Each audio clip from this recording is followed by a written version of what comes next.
The Nintendo 3DS was a very interesting time for Nintendo. While their main console, the Wii U, was struggling badly in sales-wise and trying to get games, the 3DS was thriving at this time with so many great games over the years.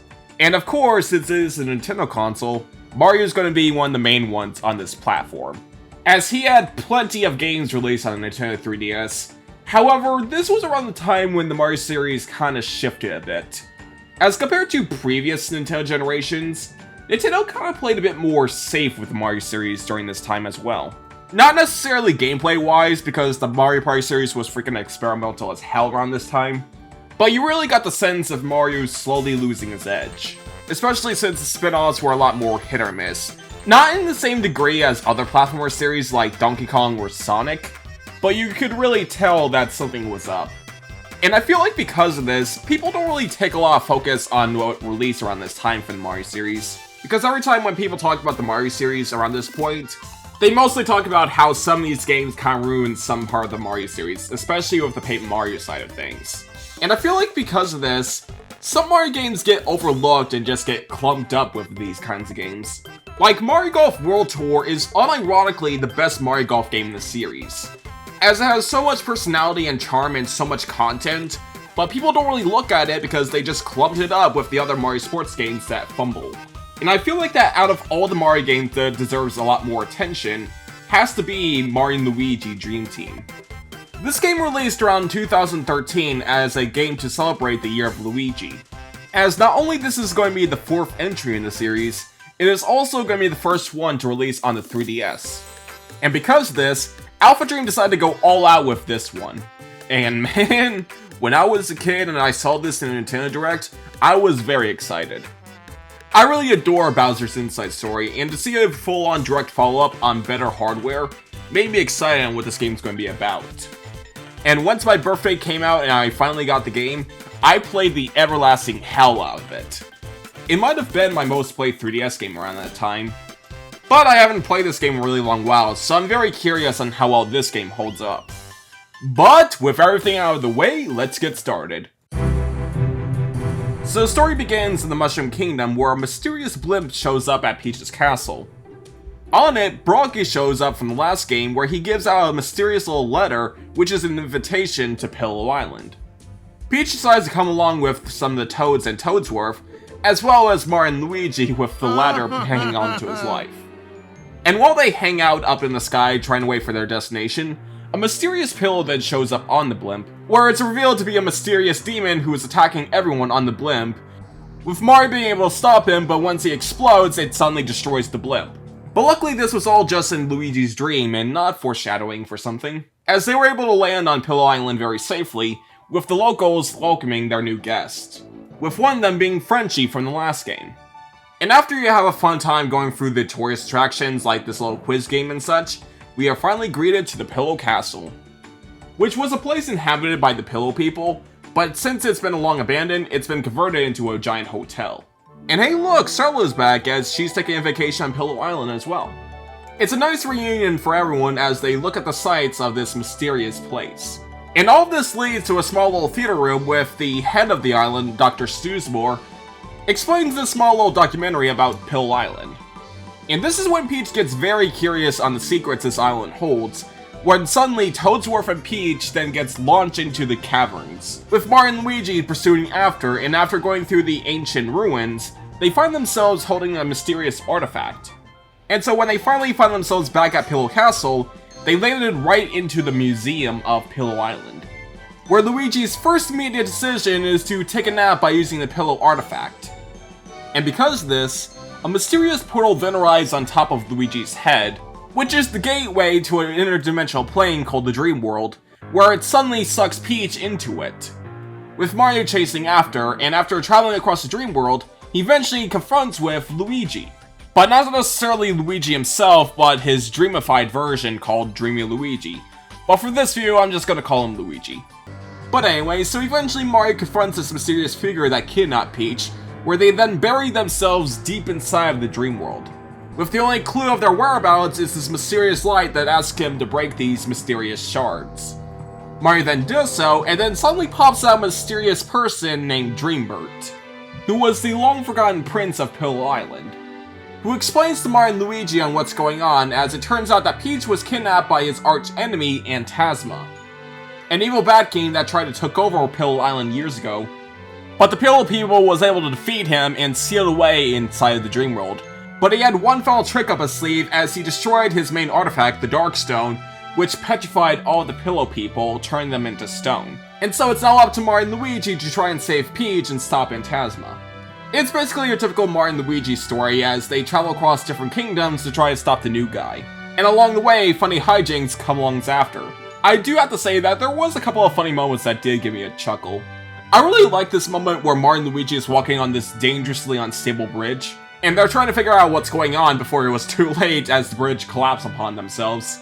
Or this moment when Mario and Luigi is trying to save more of the Pillow People, a monster then eats one of them, and when he spits it out, Luigi then realized that he needs to sleep on them because he's the only one that can actually activate the portal, with Starlo giving him everlasting good pep talk.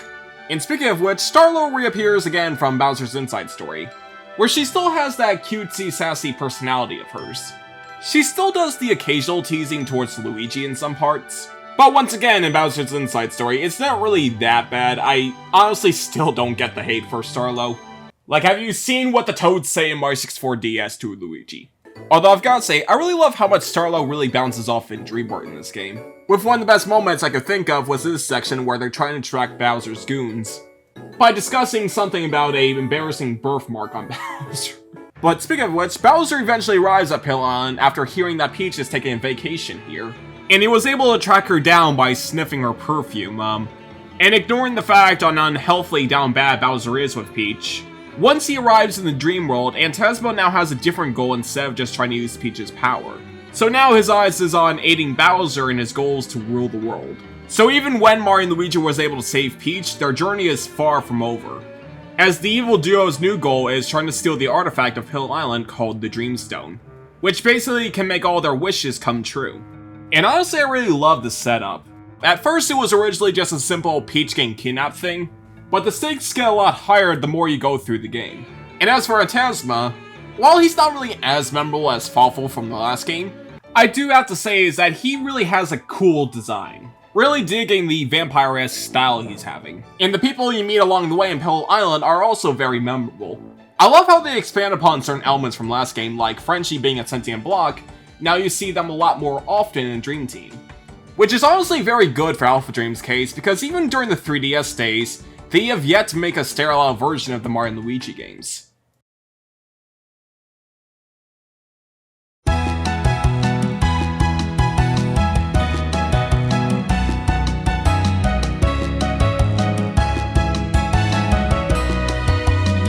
Okay, so jumping all the way to gameplay. So even though that we're jumping all the way up to new hardware, the gameplay is basically identical from the previous Mario and Luigi games, as you run around these different areas trying to solve puzzles by using your Brove moves, while having the occasional laughs with the funny green man. But what is new is that since we're jumping all the way to Nintendo 3DS, we're now using a Circle Pad Pro for this. And I've gotta say, jumping from a D-pad to a full-on analog stick feels very nice. And what's also nice is that it's very hard to get lost in Pillow Island because a lot of the areas is very distinctive on where they are. As if you walk all the way up north, you'll find yourself at Mount Pajamas. But if you go all the way down south, you either find yourselves in the desert or at the beach. And along the way, you can also meet other familiar faces from past Mario and Luigi games, like Kylie Koopa from Partners in Time, and Popple making his grand return from Superstar Saga. But this game gets a lot more interesting when we head to the Dream World, as throughout the game you'll find yourselves with these small little pillows, and every time Luigi sleeps on it, Mario can access the different parts of the Dream World, where the main goals here is trying to destroy all the nightmare chunks to free the Pillow People.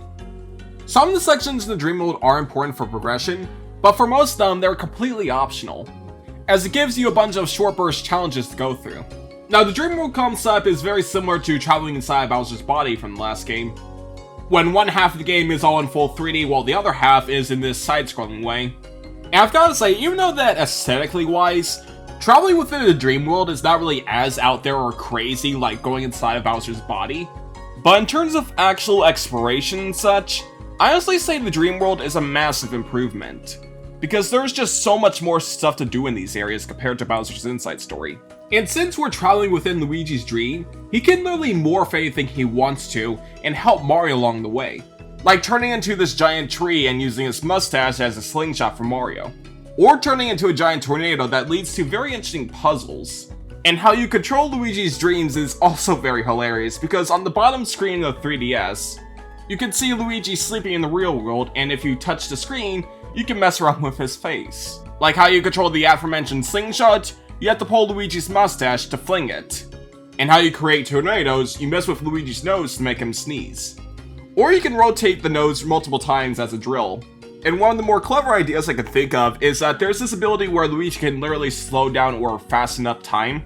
They literally use his face as a TV remote, as you can fast forward or slow things down. And later on in the game, you can also take advantage of the environment Luigi is sleeping on to affect stuff in his dreams. Like when you sleep on this float, you could actually affect the gravity in the dream world. Or you can make Luigi cold or hot to affect the weather.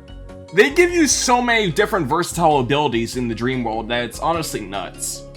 And this is not even going into the biggest new ability in this game called the Luigi Noids, where a bunch of Luigis come together as this giant tower that constantly morphs into different shapes.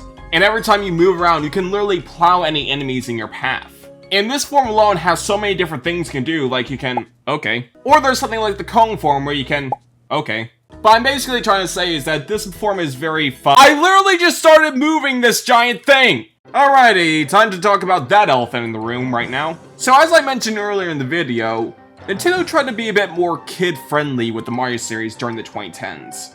Which did cause a way more hit-or-miss lineup for the Mario series going forward. But besides that, this also meant a big sense of accessibility for a lot of gamers. Which is why something like 3D Land and World were a lot more linear and had a fixed camera.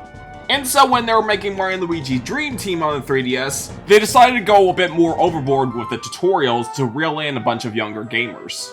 Although ironically, Mario & Luigi Dream Team has a higher age rating than any other Mario RPG.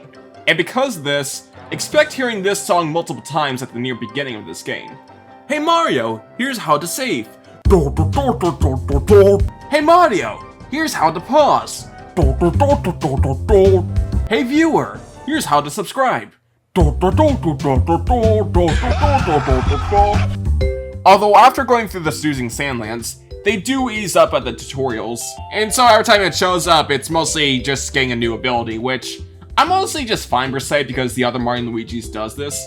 I just feel like it's a bit more apparent in this game, mostly because there are way more abilities than any other Mario & Luigi game. But what did bother me is this. For those who have played Sonic Unleashed, when you get to the Werehog sections, you would hear this song every time the battle starts. You know, the one that...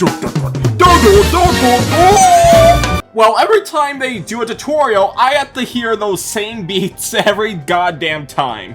Like, it got to the point where I just end up ironically cheering every time that song plays. Like, I can literally just spam the A button to remove the tutorials quickly. But even then, I would still hear the first bit of the goddamn tutorial music. But besides that, exploring the entirety of Pill Island and its dream world is honestly very fun, probably the best in the series. And this is not even talking about the ever so iconic battle system in this game. Now, ever since Bowser's Inside Story, the battle systems in the Mario & Luigi's game has basically been perfected. So what they added in Dream Team is basically refining from Bowser's Inside Story. Like you're able to store in multiple badges at once. And also, every time you level up, you also get a special ranking, and if you do so, you can add one special permanent upgrade. And for the brand new bro abilities in Dream Team, they're basically the same as the other ones in terms of like having funny mechanics for the brothers to use. But unlike previous games where they basically share the same special attacks, in Dream Team, Mario and Luigi have their own unique special abilities. So like, Mario is able to use the special cannon attack, while Luigi is able to use the everlasting Fire Flower. And of course, since this is an early 2010s Nintendo game, they also implement brand new motion controls. And surprisingly, it's been implemented very well, as turning the controller left and right felt very natural, so kudos to Alpha Dream. But this is only just talking about the real world battle systems, as once we head to the dream world, the battle system takes a massive shift, where instead of Mario and Luigi attacking the enemies, this time around it's only Mario with Luigi powering him up, which gives this area a completely different feel, as the attacks Mario does in the dream world are way more powerful and over the top compared to the real world. I mean, one simple hammer move and it causes a huge shockwave against the enemies. And even how you counterattack is very different because Mario can actually move around this time around, and the enemies take full advantage with it, especially with the brand new 3D environments Dream Team introduced. And even special attacks here are very bonkers, because instead of having bro moves, you have the Luigi-nary attacks, where Mario joins forces with the Luigi-noids go for over-the-top attacks, like rolling into a giant ball or forming a giant hammer to beat on enemies. It's all over the top and you feel super powerful. It makes everything feel so satisfying. And then finally, returning from Bowser's Inside Story once again, we have the giant battles. And I really love the big contrast between these and the regular ones because it's not just Luigi going big, but literally everything here is full 3D. And the actual boss battles themselves are a massive step up from Bowser's Inside Story, as I felt like with that one it was a bit too easy. But jumping all the way to Dream Team, they've basically fixed all the issues that Bowser's Inside Story has, as you need to have a lot more thinking on how you should attack them. And I love when you completely weaken the enemy, you can do this one special move to do the final blow, which feels so satisfying to do so.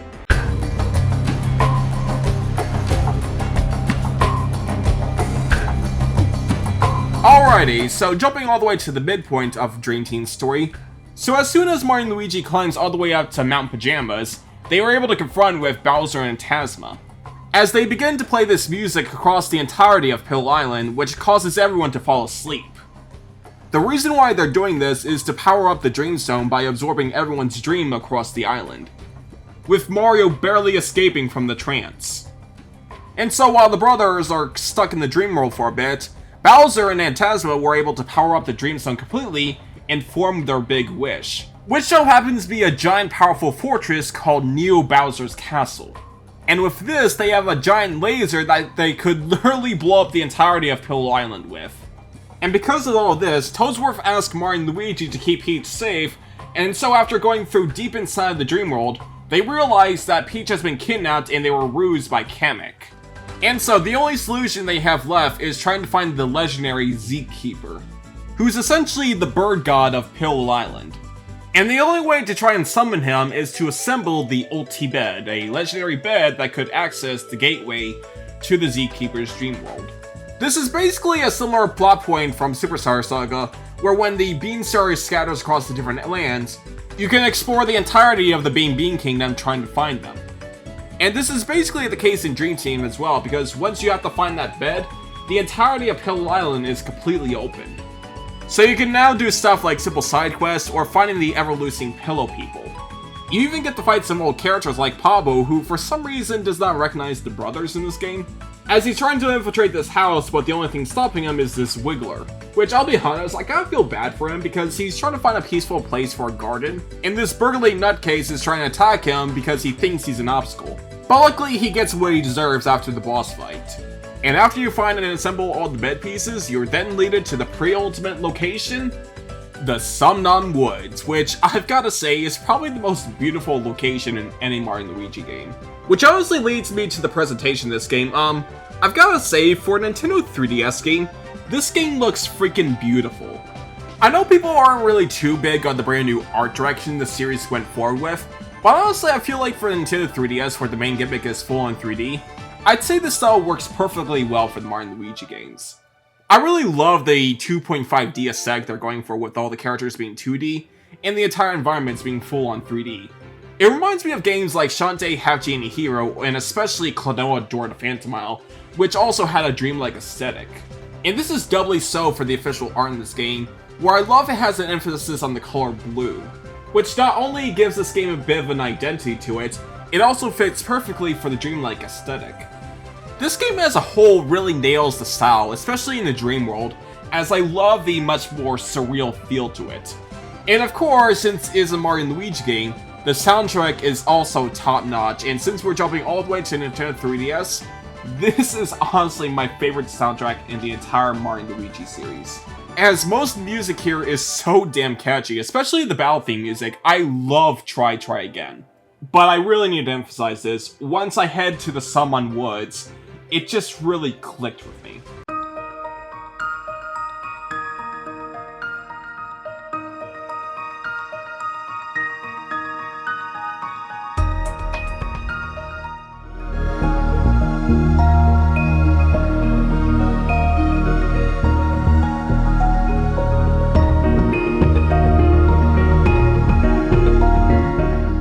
all of this leads to deep inside of the dream world, as we were finally able to awaken the Zkeeper. And I really love this guy. At first he seems like the typical godlike creature where he's like all-powerful, wise, high-class and such. But once Dreambird shows up, he completely drops the personality, as it turns out he's actually a dude bro. I'll be completely honest, this is probably the funniest moment in the entire game for me, as I love how he went from this serious figure to just going, "I brought out some takeout, time to get some pizza and dig out." And that doesn't even end there. The Zkeeper is apparently retired after so many years of doing heavy works. The only way for him to budge is if Mario pays him with a lot of coins. And so DreamArt says Mario's willing to budge, and because of this, Mario needs to pay the Dream God a whopping 80 million coins! And so if this deal's said and done, the Zkeeper then flies all the way up to the real world, and was able to crash down Bowser's flying castle, and so it's time for Mario and Luigi to proceed. But before you do so, I highly recommend going for all the Pillow People across the land, because if you're able to rescue all 52 Pillow People, you're able to get the final special attack from Mario. And man, this castle is a massive gauntlet, as Kamek constantly pulls out illusions to teleport you in different rooms and such. You constantly flip-flop from the real world to the dream world because Phantasma is taking advantage of it. And once you finally climb up deep inside of the castle, you're able to confront with Bowser, who is deep asleep inside of this small little barrier. And the only way to wake him up is literally to interfere with his own dreams. And all of this leads is to one final giant battle against Giant Luigi and Giant Bowser. It really does feel like the end is near because you're having one final battle for each of the types of battle systems in this game. As soon as you finish the final giant battle, you immediately go to the final boss in the dream world, where a big twist comes into play where it turns out that Bowser was actually using Phantasma this entire time. Which is a twist I honestly really love, because when it comes to past Mario RPG games when they have an original villain, excluding Bowser's inside story because he was more so a protagonist, they always treat Bowser as more so as a joke villain in some of these games. Like in Thousand Year Door's case, where it was mostly him going on crazy shenanigans to find Peach. Doubly so for something like Superstar Saga, where the entire time he was mostly possessed or having amnesia. So jumping all the way to Dream Team when you expect Phantasma to be the final boss, they completely pull the rug underneath you as Bowser left Phantasma to die. And as for the boss fight itself, it is honestly a really good challenge. I especially love the music Phantasma has in this boss.